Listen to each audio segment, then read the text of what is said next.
کیا ماؤں نے لال جنے تھے؟ کیا دھرتی نے انسان دیکھے تھے؟ آج تک دنیا ایسا بادشاہ نہ دکھا سکی جو 22 لاکھ مربع میل پہ حکومت کر کے مسجد میں جھاڑو دے رہا ہو، جو 22 لاکھ مربع میل پر حکومت کر کے پانی کی مشق کندھے پہ اٹھا کے بیوہ عورتوں کے گھر میں گھڑوں میں پانی بھرنے جا رہا ہو۔ امیر المومنین کہاں جا رہے ہو؟ فلاں اماں کے گھڑے میں پانی بھرنے جا رہا ہوں، فلاں کے گھر میں پانی بھرنے جا رہا ہوں۔ 22 لاکھ مربع میل پہ حکومت کر کے دھرتی نے ایسا بادشاہ نہیں دیکھا جو اونٹ چراتا پھر رہا ہو۔ اور جو بیت المال کا اونٹ گم ہوا، چولے کو باندھا اور دوڑ لگائی، آگے احنف بن قیس ملے، ارے کہاں جا رہے ہو امیر المومنین؟ کہ تو بھی آجا، بیت المال کا اونٹ گم ہو گیا ہے، مل کے تلاش کریں۔ پتہ نہیں کتنے مسلمانوں کا اس میں حصہ ہے۔ دھرتی ایسا بادشاہ نہ دکھا سکے گی، نہ دکھا سکے گی، کوئی ایسا آیا ہی نہیں ہے کہ جو اتنی بڑی سلطنت کا مالک ہو اور کیکر کے درخت کے نیچے بغیر پیروں کے سو رہا ہو۔ یہ ہمارے چھوٹے چھوٹے حکمران، ووٹوں کے ذریعے سے کرسیوں پر بیٹھنے والے، ان بے وقوفوں کے آگے بھی پہرے، پیچھے بھی پہرے، دائیں بھی پہرے، بائیں بھی پہرے، اوپر بھی پہرے، ان کی گاڑیاں بھی بلٹ پروف، یہ پھر بھی ڈرتے ڈرتے جا رہے کہ انہوں نے ظلم کیا، یہ اپنی ذات میں خوف زدہ ہو گئے۔ عمر نے اپنے نام کے ساتھ فاروق کا لقب آپ نے کہا عمر فرق بین الحق والباطل، عمر وہ عمر ہے جس نے حق اور باطل میں فرق کر کے دکھا دیا، اس لیے یہ فاروق ہے، اس نے حق اور باطل میں فرق کر کے دکھایا، یہ فاروق ہے۔ حسن بصری فرمایا کرتے تھے اپنی محفلوں کو عمر کے ذکر سے سجاؤ۔ حضرت عائشہ فرمایا کرتی تھیں عمر کے تذکرے کیا کرو کہ جب عمر کا تذکرہ ہوتا ہے تو عدل کا تذکرہ ہوتا ہے، جب عدل کا تذکرہ ہوتا ہے تو اللہ کا تذکرہ ہوتا ہے۔ کہ ہم عائشہ رضی اللہ تعالیٰ عنہ فرمایا کرتی تھیں اتنے بڑی سلطنت پر حکومت کرنے کے بعد اللہ کی راہ میں جانے والے مجاہدین کے گھر گیا کھڑا ہوا ہے، دروازے پہ دستک دے رہا ہے، بیٹی کوئی بازار سے سودا لینا ہو تو مجھے بتاؤ، تیرے گھر والا تو اللہ کی راہ میں ہے، میں تمہارے گھر کا سودا لے آؤں، کیا کیا چیز چاہیے؟ تم نے اپنے خامند کو خط لکھنا ہوگا، تم تو لکھنا نہیں جانتی، مجھے بتاؤ میں تیرے خامند کو تیری طرف سے خط لکھوں۔ اما تیرا بیٹا اللہ کی راہ میں گیا ہوا ہے، مجھے بتا میں تیرے بیٹے کے نام تیری طرف سے خط لکھوں۔ اتنی بڑی جس کے سامنے قیصر اور کسرا زیر و زبر ہو گئے، کج کلا، وہ زمین میں جا کے تہ خاک میں وہ سارے ہیرے لال جواہر، وہ زمین میں لوٹ پوٹ کرنے والا، کسرا کے تخت کو توڑنے والا اور روم کی طاقت کو توڑنے والا، آل ساسان کی طاقت کو توڑنے والا اور نوشیروان کے خزانے مدینے میں لانے والا اور خسرو پرویز کے خزانے مدینے میں لانے والا اور رومت الکبرى کے خزانے مدینے میں لانے والا خود اپنے کرتے میں 14 پیوند لے کے چل رہا ہے۔ 14 پیوند کے ساتھ کرتا ہے، مہینے میں 1 دن گوشت کھاتے تھے، وہ روٹی کھاتے تھے کہ عام آدمی حلق کے نیچے نہیں لے جا سکتا تھا۔ ہے سال کی ابتدا اس شخص کی شہادت سے ہوتی ہے جس کو اللہ نے وہ عزت دی۔ آپ نے کہا میرے 2 وزیر آسمان میں، 2 وزیر زمین میں، آسمان پہ جبریل اور میکائیل میرے وزیر ہیں، زمین پر ابو بکر اور عمر میرے وزیر ہیں۔ آپ فرمایا کرتے تھے ابو بکر عمر اگر کسی بات پہ جمع ہو جائیں تو میں ان کے مشورے کے خلاف کبھی نہ کروں گا۔ ابو بکر تیری مثال ابراہیم کی ہے، عمر تیری مثال نوح علیہ السلام کی ہے، ابو بکر تیری مثال عیسیٰ علیہ السلام کی ہے، عمر تیری مثال موسیٰ علیہ السلام کی ہے۔ آپ مسجد میں آئے، آپ کے دائیں طرف ابو بکر تھے، بائیں طرف عمر تھے، آپ اندر آئے اور کہا دیکھو اسی طرح قیامت کے دن ہم اٹھیں گے کہ میرے دائیں طرف ابو بکر ہوگا، میرے بائیں طرف عمر ہوگا اور ہم ہاتھوں میں ہاتھ دیے ہوئے اٹھائے جائیں گے۔ اور ایک حدیث میں آتا ہے اور میرے قدموں سے بلال کو اٹھایا جائے گا جو نکلتے ہی اذان دے گا، جس کے اسلام لانے نے اسلام کو اونچا کیا، جس کے اسلام لانے نے باطل کو پست کیا، جن راہوں سے عمر گزر جائے شیطان وہ راہیں چھوڑ دیتا تھا۔ عرفات کا میدان تھا، 1.25 لاکھ مقدس ہستیاں سامنے ہیں۔ میرے نبی نے فرمایا اس وقت میرا اللہ میرے سب صحابہ پہ فخر کر رہا ہے اور عمر بن خطاب پہ خاص طور پہ فخر کر رہا ہے، خاص طور پہ فخر ہو رہا ہے، عمر بن خطاب پہ خاص طور پہ فخر ہو رہا ہے۔ میرے بعد کوئی نبی ہوتا عمر ہوتا۔ عمر، میں نے رات جنت میں محل دیکھا، ایک اینٹ موتی کی، ایک یاقوت کی، ایک زمرد کی۔ میں نے پوچھا یہ کس کا ہے؟ کہا گیا ایک قریشی کا ہے۔ میں نے کہا میں قریشی ہوں، اتنا خوبصورت محل ہے، میرا ہی ہوگا۔ جب جانے لگا تو فرشتے نے کہا یہ آپ کے غلام عمر بن خطاب کا ہے۔ وہ کیا مبارک لوگ ہیں کہ جنہیں نبی کے گھر میں قبر نصیب ہو، ایک طرف ایک ساتھی، ایک طرف دوسرا ساتھی، جن کو نبی کے دو پہلوؤں میں جگہ ملی ہو۔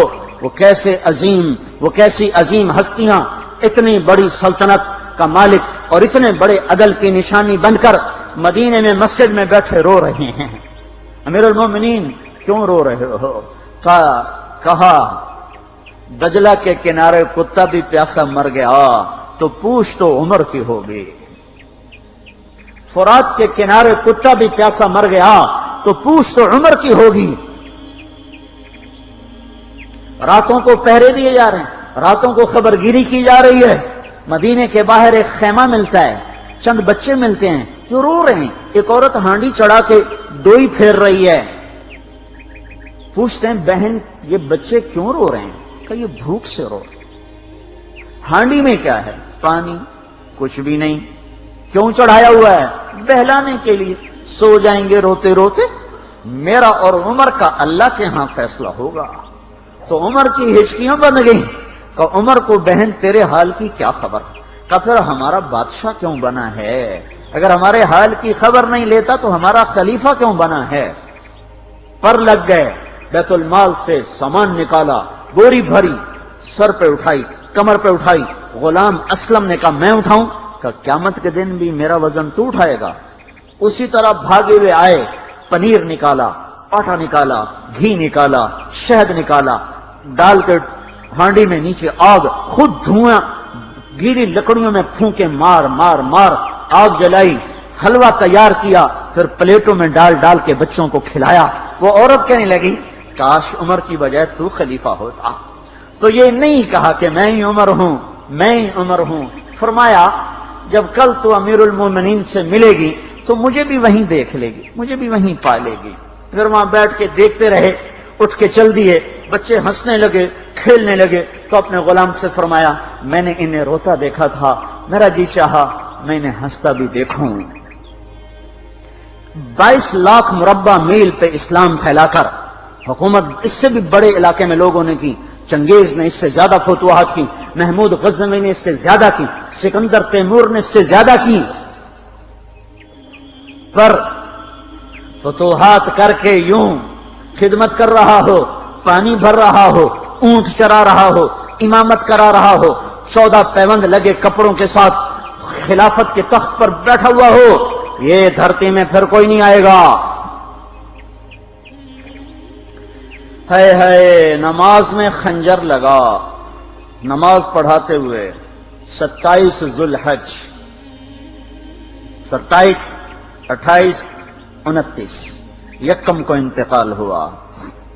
یکم محرم موت کے آثار گہرے نظر آئے۔ بیٹے کو بلایا کہ بیٹا جاؤ اما عائشہ سے پوچھ کے آؤ کہ عمر اپنے ساتھیوں کے ساتھ دفن ہونے کی اجازت چاہتا ہے۔ امیر المومنین کے لقب سے بات نہ کرنا، عمر کہنا۔ عمر، اب میں امیر المومنین نہیں رہا۔ جب وہ پوچھنے گئے تو حضرت عائشہ رو رہی تھیں۔ انہوں نے عرض کیا اما جان میرا باپ اپنے ساتھیوں کا پڑوس چاہتا ہے۔ انہوں نے فرمایا یہ جگہ تو میں نے اپنے لیے رکھی تھی، لیکن اگر عمر چاہتے ہیں تو ان کو مجھ پر فضیلت ہے، میں ان کے لیے دستبردار ہوں۔ انہوں نے واپس آ کر خوشخبری سنائی، مبارک ہو اجازت مل گئی۔ کہ نہیں شاید میرے شرم میں اجازت دی ہو، جب مر جاؤں تو مجھے دوبارہ دروازے کے سامنے رکھ کر پھر جا کے پوچھنا، اس وقت اجازت ملے تو پھر لے جانا، ورنہ مجھے بقیع کی طرف لوٹا دینا۔ اتنے میں حضرت علی آئے، پریشان دیکھا، عمر کیوں موت سے ڈر گئے؟ کہ نہیں، موت کے بعد کی گھاٹی سے ڈر رہا ہوں۔ کہ ڈرو نہیں، میرے ان کانوں نے سنا ہے اور اتنی دفعہ سنا ہے کہ میں گن نہیں سکتا کہ اللہ کے نبی فرمایا کرتے تھے ابو بکر اور عمر جنت کے بڑی عمر کے لوگوں کے سردار ہیں۔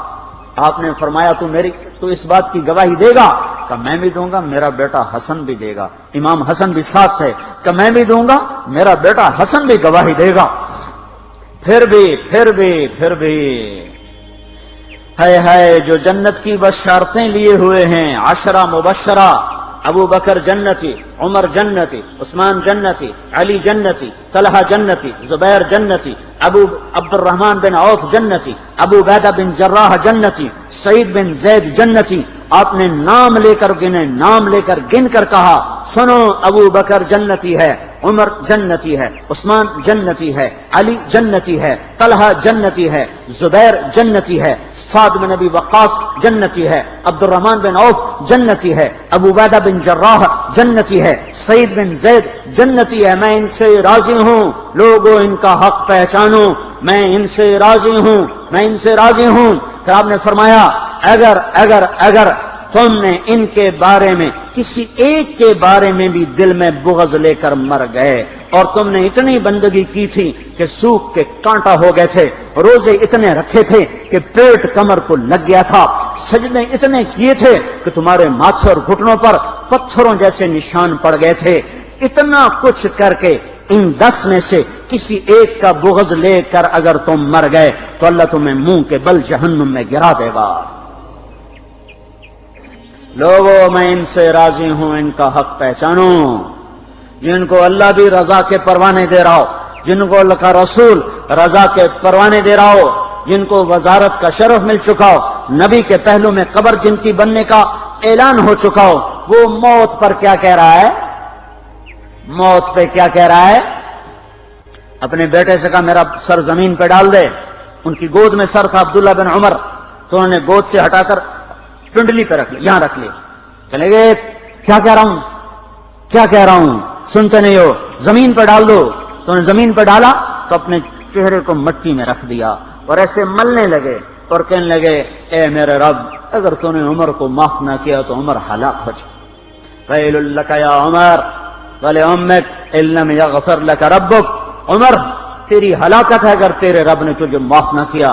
یہ کہتے کہتے کہتے جان دے دی۔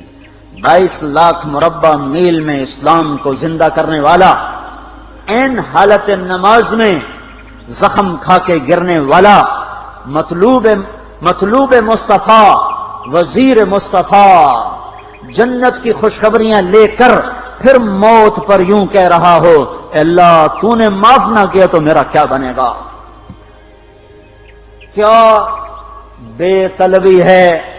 ان کے بیٹے خلافت کے اہل، ان کے بہنوئی سعید بن زید 10 مبشرہ میں سے دونوں کے نام کاٹ دیے، کہ یہ 6 ہیں جن سے اللہ کا رسول راضی تھا، جس کو چاہو خلیفہ بنا دو، جس کو چاہو حکومت دے دو، نہ میرے بیٹے کو ملے گی نہ سعید بن زید کو ملے گی۔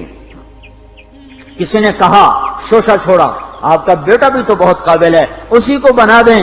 تو اسے تو طلاق دینا نہیں آتا، حکومت کہاں سے چلائے گا؟ یہ ایک واقعہ کی طرف اشارہ کیا ہے، اس کے پیچھے کوئی واقعہ ہے جس کو انہوں نے یاد کر کے فرمایا وہ تو طلاق دینا نہیں جانتا، وہ حکومت کیا چلائے گا؟ حالانکہ بڑے صحابہ میں عبداللہ بن عمر کا مقام ہے۔ ہے جنازہ صہیب رومی نے پڑھایا، دروازے کے سامنے لا کے رکھ دیا گیا، سب لوگ جنازے کے ساتھ کھڑے ہو گئے، عبداللہ بن عمر اکیلے آگے گئے، دروازے پر دستک دی تو اما جان میرا باپ عمر بن خطاب دروازے پہ حاضر ہو چکا ہے، اندر آنے کی اجازت چاہتا ہے۔ تو عائشہ رضی اللہ تعالیٰ نے اپنی چادر کو اٹھایا اور روتے ہوئے باہر نکل گئیں۔ پھر لوگ اندر داخل ہوئے، قبر کھودی گئی، قبر کھودتے ہوئے عبداللہ بن عباس بھی قبر کے کھودنے میں شریک تھے، تو کہتے میرے کندھے پہ کسی نے ہاتھ رکھا، میں نے پیچھے مڑ کے دیکھا تو علی رضی اللہ تعالیٰ عنہ کھڑے رو رہے تھے اور فرما رہے تھے مجھے پتا تھا تو یہیں آئے گا، یہاں تیرے سوا کوئی نہیں آ سکتا، کہ میں نے ایک دفعہ نہیں کتنی دفعہ میں نے اللہ کے نبی سے یہ بات کا تکرار سنا، میں ابو بکر اور عمر، اس کا اتنا تکرار سنا ہے میں نے کہ مجھے یقین تھا یہیں آئے گا، تو اور کہیں نہیں جا سکتا۔ میرے بھائیو غفلت سے باہر آ جائیں، یہ دھوکے کا گھر، یہ مچھر کا پر، یہ مکڑی کا جالا، یہ دنیا کہیں ہمیں ہلاک نہ کر دے۔ ان لوگوں کو سامنے رکھ کے زندگی گزارو جنہوں نے اللہ کو راضی کیا، اس کے رسول کو راضی کیا، کلمہ حق کو بلند کیا، خیر کے ذریعہ بنے، شر کے مٹانے والے بنے، اور دنیا میں مرنے کے بعد بھی ان کے تذکرے ہدایت کا سامان بنے، ان کے تذکرے روشنی کا مینار بنے۔ ان کے پیچھے چلو، مغرب کے اندھیروں کی طرف مت دوڑو، وہاں تو سورج بھی ڈوب جاتا ہے، مغرب میں تو سورج بھی ڈوب جاتا ہے، اور تمہیں پکار کے کہتا ہے مغرب کی طرف نہ آنا، ادھر اندھیرا ہے، میں یہاں گم ہو گیا، تم کون سا سراغ ڈھونڈنے آئے ہو؟ دوڑو اللہ اس کے رسول کی پاک زندگی کی طرف، اس کے پاک صحابہ کی زندگی کی طرف، جن کو اللہ نے مرنے سے پہلے جنت ہاتھ میں دے دی، جنت کی بشارت دے دی۔